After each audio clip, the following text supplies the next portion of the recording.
Welcome to the Hexblast and Essence Drain Guide. Let's start with a breach showcase, and then we'll take a look at the signature of this build's defense.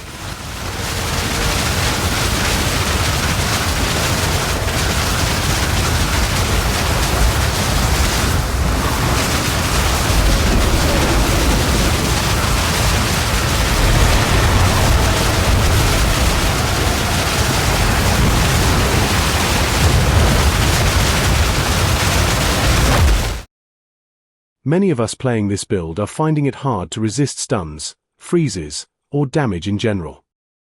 This armor could be part of the solution. Combined with our ascendancy and a high corruption roll, we are converting 69% of physical damage taken. Let's see what this looks like in a breach map with 800 energy shield.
Obviously we can die, but we can still reduce damage significantly.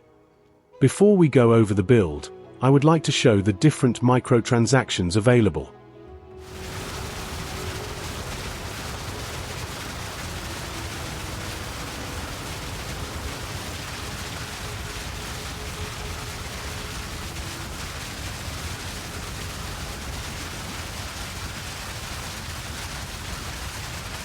We must take Pyromantic Pact and Demon Form. Altered Flesh also has great synergy with Cloak of Flame. The Spirit is only required if you don't have it on the amulet, otherwise, Grinning Immolation for critical damage may be a better option. Despite our low life and energy shield, we must get some nodes, so we can generate enough energy to cast spells. In this section of the tree, Whispers of Doom is mandatory for us, as it is extra damage for Hexblast. We have also removed Against the Darkness, in this version, which allows us to get more dual sockets and stat points. Now we can remove attributes from our items completely. If you are unable to get a Prism of Belief for Hexblast, then we can simply swap the Concentrated Effect support for Magnified Effect to increase the mana cost. We also have one Sapphire, because without it, we are slightly below our threshold for looping. We currently get maximum fire resistance from our ruby jewels, and also use them to gain resistances and attributes. Our Megalomaniac has hard to kill, to increase our flask duration, and from nothing is used to grant us Icebreaker and Savoring. Icebreaker is very helpful, as shown in the previous gameplay, as it allows us to resist some freezes and let our recovery keep us alive. We actually get 14% of maximum fire resistance from our ruby jewels. The Adorned Jewel is also good to use, but expensive. The Concoction skill nodes as well as the Oasis Notable are both very powerful effects to increase our regeneration. We also take some extra flask recovery, for Hexblast specifically, because of how much faster the cast rate is, and the extra damage we take. Let's review the gear and gems, before enjoying some more gameplay footage. Similar to our other barrier invocation builds, high recovery and reduced charges per use are very powerful. Although there are many options, this is what I have found to provide the most consistent uptime for this particular build. Likewise, our belt should at least have extra flask recovery, and then reduce charges used, or increase charges gained if you happen to find that. Because we intentionally want low life and energy shield, to reduce the damage our ascendancy deals to us, we can safely ignore stats such as mana, life, and energy shield, just focus on resistance. Any rings can be used here, but for the most damage, it must be Ming's heart. This also helps reduce the damage we take and keep recovery high.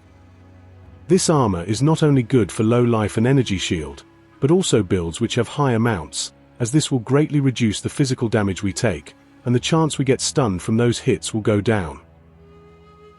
Lastly, to keep all 3 barrier invocations active at once, we have to take the Alpha's Howl helmet, which is very strong for our build, also contributing significant cold resistance, making it easier to reach the maximum.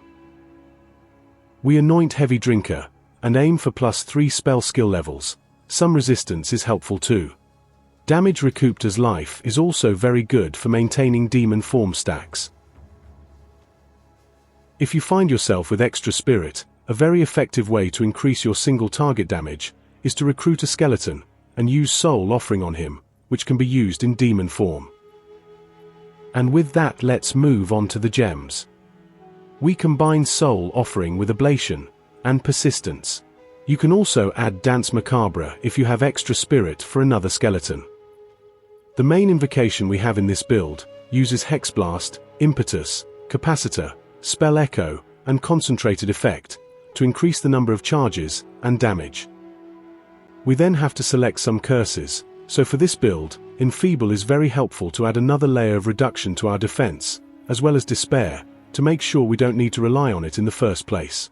Note that these gems are low level, we avoid high level gems, and ideally, depending on your maximum mana, you would get the level which gives a mana cost requiring 3 casts to fill the flame, with the build's current values. Our last invocation has Essence Drain, and we can store up to 6 charges of this spell. With Scattershot and Fork, it is easy to off-screen enemies. For Essence Drain, we also use Acceleration, but Chaotic Freeze is another defensive option if you would like it. We also use other supporting gems such as Lightning Warp, and of course Alchemist's Boon, with Herbalism support. The PoB will be included in the description. But for now, please enjoy more gameplay, where we transform just before the boss and kill her without any extra stacks. Thanks for watching, and take care.